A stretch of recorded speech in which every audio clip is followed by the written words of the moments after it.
आज का श्लोक अति सुंदर है। आज भगवान ने यह बताया कि जो व्यक्ति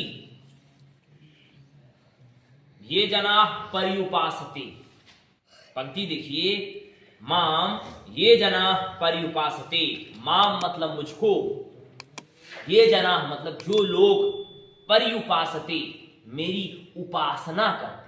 क्या करते हैं? क्या करते हैं? उपासना। ठीक है। तो अनन्यास चिंतयन्तो माम, कैसी उपासना करते हैं? अनन्य रूप से चिंतन करते हैं। कैसी है वो चिंतन? कैसा करते हैं? अनन्य रूप से चिंतन करते हैं। भगवान का वह हमेशा चिंतन जब वह करते हैं तो मैं उनका तेषाम नित्याभियुक्ता नाम, यहां पर दो शब्द ले लीजिए, तेषाम उन लोगों का नित्य अभियुक्ता नाम, अभियुक्त कहेंगे तो अभियुक्त मतलब क्या होता है? अभियुक्त यानी क्या होता है? अपराधी होता है कि नहीं होता संस्कृत में? अभियुक्त यानी अपराधी। ठीक है। तो भगवान क्या हो जाते हैं कि जो व्यक्ति भगवान के प्रति स्मरण करता है तो भगवान उसके क्या हो जाते हैं? कर्जदार हो जाते हैं। फिर भगवान उसका, पिछले श्लोकों में भगवान ने जिस तरह से शरणम सुहृद आया हुआ है पिछले श्लोक में, तो जब भगवान के शरण में आप जाते हो तो वह अवश्य ही रक्षा करते हैं शरणागत की। परंतु यहां पर कह रहा है तेषाम नित्याभियुक्ता नाम, मतलब मैं नित्य रूप से उनसे जुड़ा रहता हूं। एक नित्य है और एक युक्त है, दो शब्द है यहाँ पर, दोनों के अलग अलग शब्दों के अलग अलग अर्थ निकल सकते हैं। ठीक है। और फिर कह रहे हैं तेषाम नित्याभियुक्ता नाम, मैं उनसे हमेशा के लिए जुड़ा रहता हूं और मैं उनका हमेशा पालन पोषण करता हूं। फिर कह रहा है बहामि अहम योगक्षेमम, योगक्षेमम बहामि, हे पार्थ मैं योग और क्षेम का मैं वहन करता हूं। किसका वहन करता हूं? योगक्षेमम बहाम्यहम। देखिए, भारतीय दर्शनों के अनुसार अगर आप चले तो उसमें से एक दर्शन है पातंजल योग दर्शन।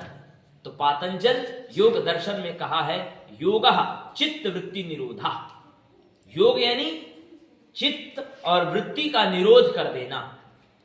चित्त यानी चित्त, मन, बुद्धि, अहंकार, और फिर चित्त की 5 अवस्थाएं होती हैं। और इसके बाद क्षेम यानी क्या होता है? भोजन आदि। क्षेम यानी क्या होता है? भोजन आदि। मैं उन सभी चीजों का उसका क्या करता हूं? पालन पोषण मैं करता हूं, मैं उसे अवश्य रूप में देता हूं।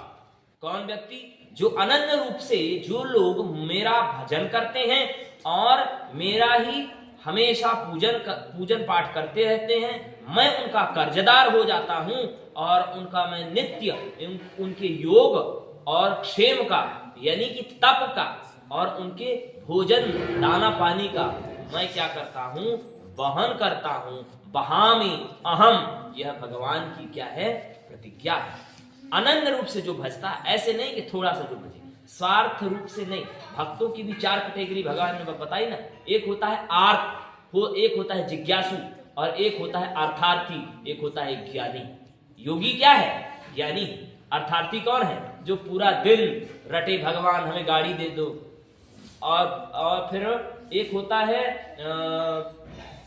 जो चिंतन करता है हमेशा, वह जानना चाहता है भगवान के बारे में, वह स्वार्थी नहीं होता, वह जानना चाहता है, वह जिज्ञासु। आर्थो जिज्ञासुरर्थार्थी ज्ञानी, और ज्ञानी तो मैंने बता ही दिया, योगी। ज्ञानी च भरतर्षभ। हे भरत, यह 4 प्रकार के भक्त, उन्हीं 4 प्रकार के भक्तों की रक्षा भगवान इसी प्रकार से करते हैं। ठीक है। तो इन सबको करने के लिए आपको क्या करना पड़ेगा? कर्म।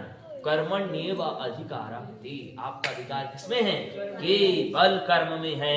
फल की इच्छा आप मत करिए, कर्म आप करिए।